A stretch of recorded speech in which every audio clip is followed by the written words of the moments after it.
E aí, gente, vamos começar essa série de aulas sobre física do ensino médio. A gente vai começar essa primeira parte trabalhando com grandezas, estudo de unidades de múltiplos e submúltiplos das unidades. E também eu quero adicionar uma partezinha que é muito vista na graduação, mas que é pouco vista no ensino médio, que é a análise dimensional. Pois bem, a gente vai fazer o seguinte. Vamos começar trabalhando com as unidades de USI, por quê? Porque é a base do básico de tudo.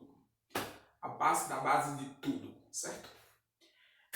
Você na sua vida, você deve ter tido contato com algumas dessas coisas. Tipo, essas três últimas, elas são meio que uma novidade para quem entra no ensino médio, mas essas quatro primeiras, elas são presentes na nossa vida porque a gente tem contato com elas diariamente. Por exemplo, comprimento, você sabe o que é um comprimento. Você sabe o que é metro. Tipo, você não tem a definição, você não guarda a definição. Mas se você vê um metro, você sabe o que é aquele metro. 100 centímetros ou tal. A gente tem o tempo. O tempo a gente convive diariamente com o tempo. A gente talvez a nossa bússola moral, ética, diária. Tempo. A massa é o conceito que a gente tem de quilograma. Você já pegou, já comprou 1 quilo de arroz, 1 quilo de feijão. Então você tem contato com a massa. E a temperatura, quantos graus está fazendo? Vai fazer 34 graus, 35, sensação térmica de 40, sensação térmica de 42 graus e tal. Isso é que são coisas que a gente no cotidiano toca, vê, sente e tal. Essas três últimas, elas são um pouco mais, como é que se diz? A gente tem contato bastante com a intensidade luminosa, que a gente tem que a gente enxerga, a maior parte das pessoas enxerga, enquanto que corrente elétrica é o que permite que o nosso corpo funcione, porque todas as transmissões neurais que a gente tem são por conta de correntes elétricas. E a quantidade de matéria, nós somos uma quantidade de matéria. Nós temos tantos átomos que a gente tem para formar o nosso corpo. Mas esses são conceitos um pouco mais imbuídos, não tão discutidos. Até então, ou não tão... a gente tem tanto contato. Esses quatro são mais comuns. Pois bem, o comprimento ele é definido com a unidade de metro. A grandeza de comprimento é definida com a unidade de metro, que foi padronizada, anteriormente era padronizada a partir do meridiano de Greenwich, uma fração do meridiano de Greenwich, 1 sobre 40 milhões, uma partição de 1 sobre 40 milhões do meridiano de Greenwich. Só que, como era uma variação e era guardado o metro padrão a partir disso, mas como havia variação acerca disso, se desse um terremoto, algo do tipo, esse comprimento poderia mudar e a Terra, comprimento, em relação ao seu comprimento, elas sofrem alterações, mesmo que pequenas e que demorem muito, mas elas sofrem. Pensaram-se o seguinte: vamos pegar a velocidade da luz no vácuo, que é uma constante universal, e pegar uma fração da velocidade da luz no vácuo em um determinado intervalo de tempo, que é 1 sobre 299 milhões de segundos. E daí foi que se definiu o método. Certo? O tempo ele é outra coisa que a gente convive muito, segundos e tal, que é dada na unidade de segundos, que é definida a partir do césio. Césio é um isótopo radioativo do césio, define o que é o segundo. No caso, é a vibração de uma partícula, um intervalo de variação da partícula. Eu não vou dar o conceito mais forte aqui, porque eu não tenho aqui na minha memória, mas é a partir disso que é definido. Pois bem, a massa ela é definida, tem o quilograma padrão no Escritório Nacional de Peso e Medidas, Internacional de Peso e Medidas, e é definida como a partir desse padrão, dessa padronização. Temperatura é dada em Kelvin. Kelvin é uma escala absoluta de temperatura. A unidade é o K maiúsculo. Ó, essas três aqui são todas em minúsculo, certo? Mas o Kelvin, como se trata de uma pessoa, é isso que tem a diferença dentre as unidades do SI. É quando a unidade do SI se trata de uma pessoa, em homenagem a uma pessoa, ela é em letra maiúscula, certo? O Kelvin, ela é uma unidade que tem temperatura, que o zero dela é o zero absoluto, que é o definido pela terceira lei da termodinâmica, que se usa muito pouco, mas ela serve para definir a escala de zero absoluto, que é quando a variação da entropia ela tende a zero, certo? Vamos lá, a corrente elétrica, ela é o fluxo ordenado de elétrons que passam por um determinado material. Ela é medida em ampere, outra homenagem a outro pesquisador, que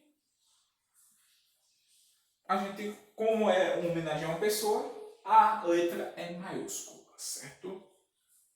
Vamos falar um pouco mais desse cara aqui quando a gente estiver na parte de elétrica, se eu tiver tempo para fazer vídeos até lá, né? Mas é uma coisa que eu tenho bastante contato, porque eu estou técnico em eletrotécnica. Então, vamos lá. Intensidade luminosa, a gente tem candela, medida em CD minúsculo, C e o D minúsculo, porque não é homenagem a nenhuma pessoa, certo? E a gente tem a quantidade de matéria. A quantidade de matéria é definida a partir de um determinado número, batizado como número de Avogadro, que muita gente sabe que é. Muita gente meio que decora esse número, porque vezes 10 a 22.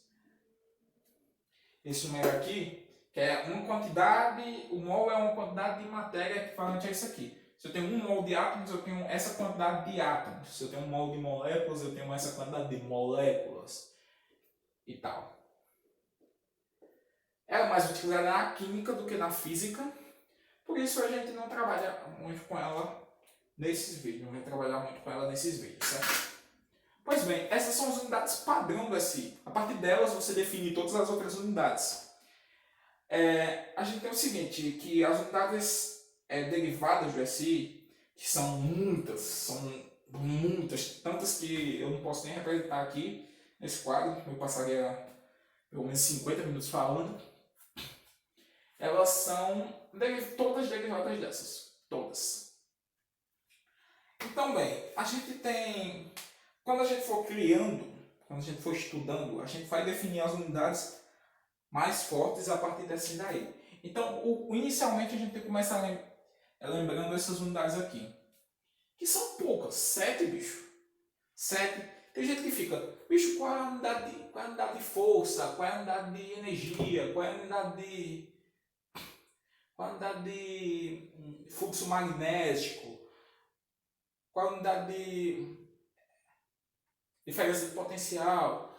Mas sempre todas podem ser representadas a partir dessas. Então, vou fazer o seguinte, certo? Vamos trabalhar agora com uma coisa chamada múltiplos e submúltiplos do método, ou das unidades do SI. Vou dar uma limpada no quadro em mágica, vai.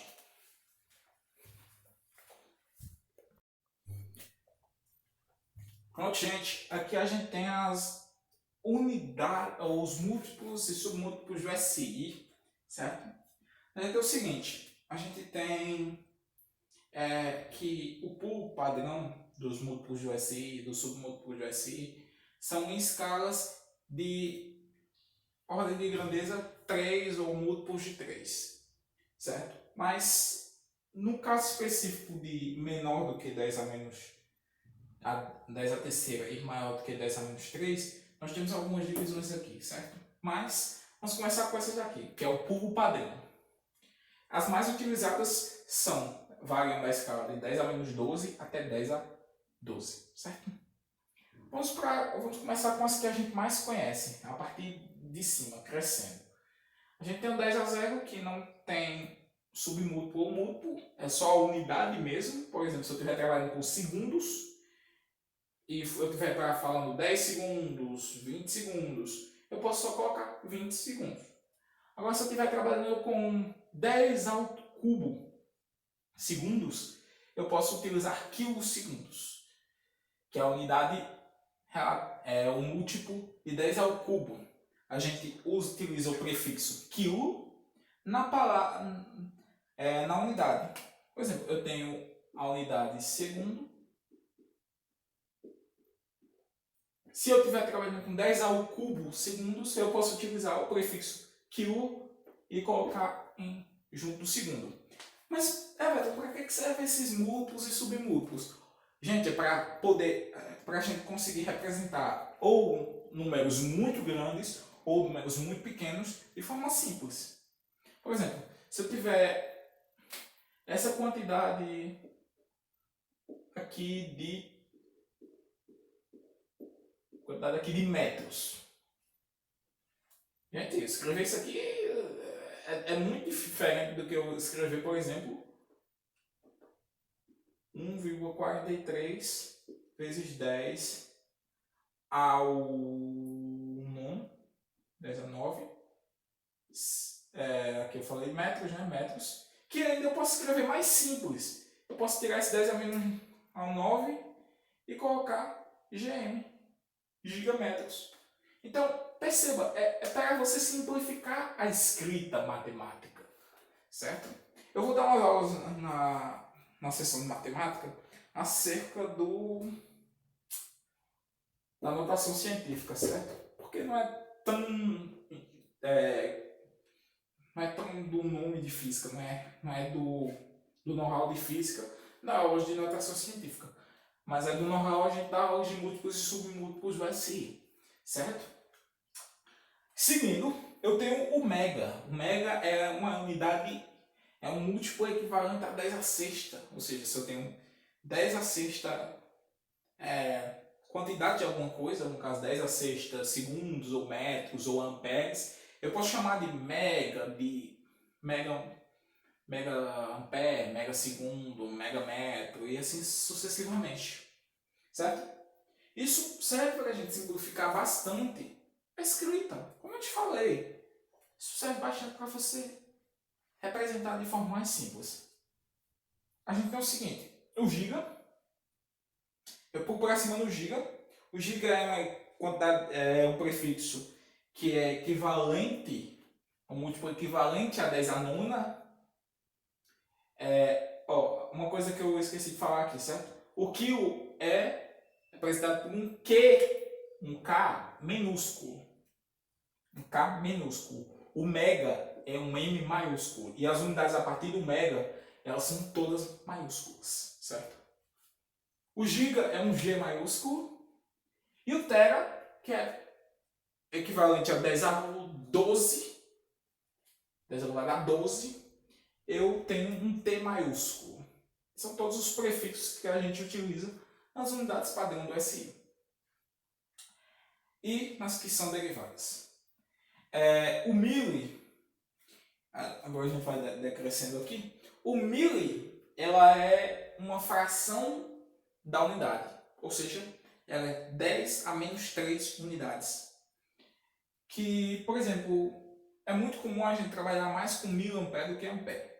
Então, por isso que geralmente você vai ver em muitos cantos 50 miliampere, 100 miliampere, porque 50 e 100 miliampere já são correntes muito altas. São fluxos bastante elevados. E é utilizado um M minúsculo, certo? Pois bem, menor que ela, a gente tem um micro 10 a menos 6, que é uma quantidade bastante interessante quando a gente está trabalhando não com as unidades padrão, mas quando a gente está trabalhando, por exemplo, com unidade de capacitância. Capacitância é um conceito da parte de eletrostática que é relativo aos capacitores. por exemplo, o capacitor de milifarad já é um capacitor muito grande. Então, capacitores realmente que são trabalhados na prática são capacitores de microfarad, de nanofarad, até picofarad, é muito comum. Certo? Então, o micro é uma unidade bastante pertinente. O nano... sim, aqui é uma letra grega que a gente chama ela de Mi, certo? Mi. Em outros países é chamado de Mu, aqui é Mi. Em nano a gente tem um submúltiplo relativo a 10 a menos 9 unidades, que, semelhante ao micro, é bastante utilizada quando as unidades elas são relativamente bastante pequenas. Nano é um N menos. E a gente tem um pico, 10 a menos 12, que é um P minúsculo também. As unidades abaixo dessa e acima dessa eu não coloquei porque elas são dificilmente utilizadas. Tipo, você pode utilizar, mas vai ser uma dificuldadezinha. Hoje em dia entra-se muito o conceito de petabyte. Petabyte é o armazenamento do futuro, porque o terabyte há tempos atrás era uma coisa assim muito difícil de pensar. Hoje em dia o terabyte é coisa basicamente tátil, fácil de tatear 1 terabyte. Meu computador tem 1 terabyte e tal. E o peta é o armazenamento, e provavelmente vai acontecer no futuro. Os computadores daqui a uns anos vão ter armazenamento até em petabyte. A gente pensar que o disquete armazenava em kilobyte e hoje a gente consegue armazenar em terabyte, ou em gigabyte, terabyte, foi um pulo bastante grande. Pois bem, a gente tem o seguinte, entre 10 a menos 3 e 10 a terceira, eu tenho subunidades que não são unidades padrão do SI, mas que são comumente utilizadas, que é o 10 a 1, que é o deca. O deca ele é um DA, certo? Por exemplo, decâmetro, aí você vai dizer DAM. Decâmetro é bastante utilizado, decâmetro e hectômetro é bastante utilizado na agricultura e tal. O hectômetro, é a unidade, é o múltiplo relativo a 10 ao quadrado, que é representado por H. O deci é um D, que é 10 a menos 1. E o centímetro, né, é o C. Então, gente, esses são os múltiplos e submúltiplos do SI. São coisas bastante simples, mas que a gente pode dar uma treinadinha. Vamos dar uma treinadinha, certo? Vamos fazer um exercício agora? Show! Gente, temos aqui um exercíciozinho, certo, pra gente fazer agora. Você deve estar olhando para mim dizendo, esse exercício é muito fácil, faz o mais difícil. A gente tem que começar pelo fácil mesmo, né, gente? Se a gente for começar logo pelo complicado, a gente não desenvolve o conhecimento, certo? Então vamos fazer o seguinte, eu vou utilizar os conceitos de notação científica aqui, certo? Vamos passar o 10 a 4. A gente sabe que é o seguinte, eu estou ali 10 a menos 4 segundos, certo? Então, como é que a gente converte isso para que o expoente seja um múltiplo de 3, ou positivo ou negativo? Eu vou fazer o seguinte, certo? Eu posso escrever esse número aqui todo, desfazer a notação científica e depois refazê-la, ou o seguinte, eu tenho que pensar o seguinte, certo? Eu tenho 10, vamos usar a potenciação básica, certo? Eu tenho 10 a menos 4. Quem é que é 10 a menos 4? 10 a menos 4 é 10 menos 3 menos 1. Certo? Certíssimo? Certinho, né? 10 menos 3 menos 1. Ok? Esse menos aqui, na potenciação, quando a gente tem um menos, ele é relativo a uma divisão. Então, eu isolo esse menos 3 aqui. Eu fico com 10a menos 3 dividido por 10a1. Que é 10, né? 10. Deixa eu botar esse menos aqui. Esse igual aqui mais. Oh, cabeça. 10a menos 3 dividido por 10. 1 sobre 10. 1 sobre 10 é 1/10. 1/10 é 0,1. Ok? Simplesinho, né? Simplesinho. Então, é a mesma coisa que eu pegar essa parte aqui. 1 sobre 10, multiplicação de fração, 10a menos 3. Quem é essa partezinha aqui? 0,1. Então, eu tenho 0,1 vezes 10 a menos 3 segundos, né? Quem é 10 a menos 3? Lá na tabelazinha dos múltiplos e submúltiplos. 10 a menos 3 é mili. Então, eu tenho 0,1 milissegundo. Certo? Beleza. Vamos para cá. Para cá a gente tem o seguinte. Eu tenho 14 milhões e 500 metros. Vamos utilizar a notação científica aqui. Vamos transformar ela direto na notação científica.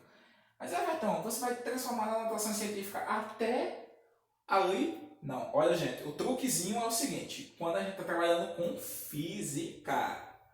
Matemática não. Matemática quer a notação científica até aqui, até o 1zinho. Quer que você bote a vírgula aqui, entre o 1 e o 4. A física a gente vai pedir para você botar para que você consiga representar a partir de um múltiplo do SI. Então, eu contando o seguinte, eu tenho 3 casas, então se eu botasse a vírgula aqui, eu conseguiria o quê? Eu conseguiria ficar com isso aqui, ó. Vírgula 000, né? Mas não vou botar porque são 0, depois da vírgula não influencia. 10 ao cubo. Porque esse 10 ao cubo eu trocaria por quem? Por giga. Certo? Por giga. Ou, não, por quilo. Por quilo. Mas só que eu consigo ainda comer mais casas decimais. Se eu botar a vírgula, se eu andar mais 3 casas decimais nesse lado, eu consigo pegar um múltiplo maior. Certo? Então, se eu botar com vírgula aqui, eu tenho 14,5 vezes 10 a 6. E eu sei quem é 10 a 6. 10 a 6 é mega. Então, isso aqui eu vou levar 14,5 megametro. Simples assim, simplesinho. Vamos lá. Então, é basicamente o seguinte. Você tem um número grande, você conta quantos algarismos esse número tem. Depois da vírgula ou antes da vírgula. Nesse caso, é antes da vírgula. Você conta quantos algarismos ele tem e você conta quantos você pode pular de 3 em 3. Aqui eu pude pular uma vez, de 3 em 3, 2 vezes. Então, eu como 6. 10 a sexta. Então, 10 a sexta dá mega. Certo? Coisa linda, coisa básica. Legal. Vamos fazer o seguinte. Agora o C. O C eu tenho 0,0001 ampere. Eu vou fazer a mesma técnica que eu usei aqui em cima, aqui embaixo. Só que a técnica de baixo é depois da vírgula, certo? Aqui eu tenho 3 zeros, certo? Aqui eu tenho 3 zeros. Então eu posso passar a vírgula para a esquerda, para a direita, no caso, para a direita. Sendo que, quando eu passo a vírgula uma casa para a direita, o que acontece? Eu tenho 10 a menos 1. Quando eu passo 2 casas, 10 a menos 2. Quando eu passo 3, 10 a menos 3. Então, eu vou passar 10 casas e eu tenho um submúltiplo do SI para representar. Vou passar daqui para cá. Eu vou ter 0,1 vezes 10 a menos 3, já que eu comi 3 casas. Ampere. Quem é 10 a menos 3? Mili. 0,1 miliampere. Isso mesmo. Vamos lá. Estamos indo aqui. Se você tiver qualquer dúvida, bota aí nos comentários que eu posso responder aí, miséria. Vamos lá. 18.500. Vamos usar a mesma técnica que eu usei aqui em cima. Eu tenho quantos algarismos? Eu tenho 5. Então, eu posso comer 6 algarismos? Não posso. Eu posso, mas eu teria que botar um 0,185. Eu tenho um 0,185. Aí, que graça eu teria fazendo isso? Vou fazer o seguinte, vou comer pra cá, pelas beiradinhas chegar aqui, ó. Eu peguei 3 casas, vou botar a vírgula aqui, andei 3 casas, andei 3 casas para a esquerda, eu tenho 18,5 vezes 10 ao cubo. Quem? Candelas. Quem é 10 ao cubo? Quem é 10 ao cubo? 10 ao cubo é quilo, meu considerado. Quilo candela. Show. Só falta um agora. Esse último. Muito simples, muito fácil. É só pegar a mesma coisa que eu usei em cima, no C, e aplicar no E. Ando 3 casas. Quando eu ando 3 casas para a direita, 10 a menos 3. Quando eu ando 6, 10 a menos 6. Então eu vou botar a vírgula aqui. Eu vou ter 0,1 vezes 10 a menos 6 mol. Que quem é 10 a menos 6? 10 a menos 6 é micro. Isso mesmo. É bom que você já tenha decorado esse bicho aí. Você tem decorado, meu amigo. Eu vou ficar triste, vou ficar puto contigo porque você não decorou essa miséria. Então tá aí, gente. Os exercícios básico, certo? Eu poderia falar dos derivados do SI, mas é bom que a gente aprenda os derivados com o procedimento da matéria, certo? Uma técnica que eu queria explicar, que seria a técnica da análise dimensional, eu pensei melhor e eu pensei em deixar ela um pouco mais para frente, porque é bom que vocês tenham pelo menos alguns conceitos de física para que vocês consigam aplicar a análise dimensional, certo? Então, primeira aula de grandezas, unidade de SI, múltiplos e submúltiplos concluída. Até lá, na próxima aula, que a gente vai começar realmente a trabalhar com física. Vamos estudar cinemática. Valeu!